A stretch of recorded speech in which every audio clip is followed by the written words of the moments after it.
Good evening. My name is John Bell. I'm a behavioral scientist. Oh, big title, isn't it? Make sure you behave properly. Make sure you behave properly, yes. You're just ready for retirement, sir, aren't you? I can tell. I watch people, I deal in people, and I'm hired by all sorts of different companies, but I understand the majority of people here this evening are GPs, although we do have some consultants here. Yeah. They are by default here. They're by default. So you can usually tell them, by gynecologists, for example. Oh, no. Now, gynecologists will either wear a bow tie, or if they wear spectacles, they'll put a little piece of string round the back. Yes? Oh. You must have lots of problems with the people you deal with. Stop wearing a bow tie. I'd stop wearing a bow tie immediately. I don't want people to think I'm a gynecologist, because I'm not. I'm a behavioral scientist.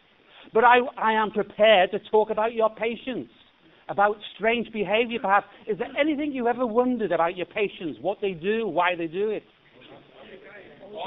All the time. Well, give me some of the problems they create for you. Sorry? Shout out. The one that chase a book. Why do the patients want to embrace you? Embrace you! Because you are good at doing what you do. You don't even appreciate sometimes what you're doing. I was sitting talking to my doctor, and he's moving forward, very slightly, but moving forward.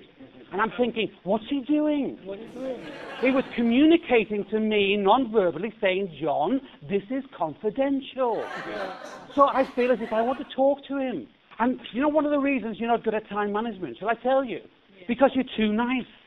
The patient will sit talking to you for 15, 20 minutes, then they'll get up and walk towards the door, and as they're going out, they'll say, oh, by the way, doctor, or incidentally, or before I forget.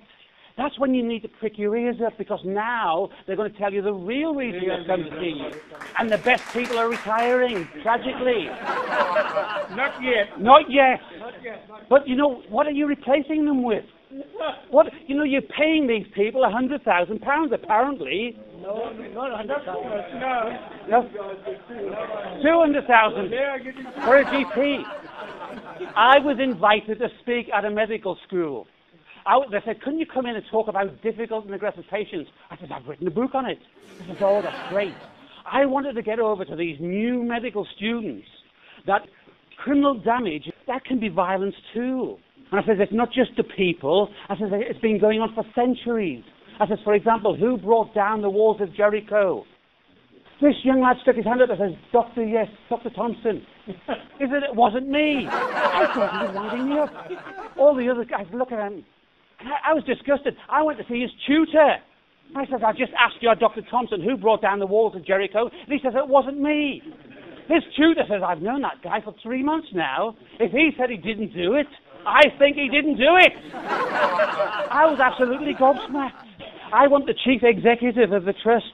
And I went through it. I said, and I asked this trainee doctor, I said, who brought down the walls of Jericho? He said, not me. I went to his tutor. He says, I've known him for 3 months. If he said it wasn't him, it wasn't him. He says, I've got so many problems, you wouldn't believe it. He says, all the best people are retiring now. He says, we can't fill the places quick enough. He says, I'll tell you what we're going to do. I says, what? He says, get the wall rebuilt and send me the bill, please. Anybody see in the paper today, an airline pilot's going to be charged with excess drinking? Yeah. That wouldn't happen in the medical profession, would it? No. As I look around at all the empty bottles here. All right, I can imagine it steadies your hand when you're operating. Aeroplanes. People are a bit paranoid about aeroplanes and pilots, especially if they've had a drink. It's all to do with the psychology of how they sell it. For example, what's the first word you see when you turn up at an airport? What's the first word? Terminal.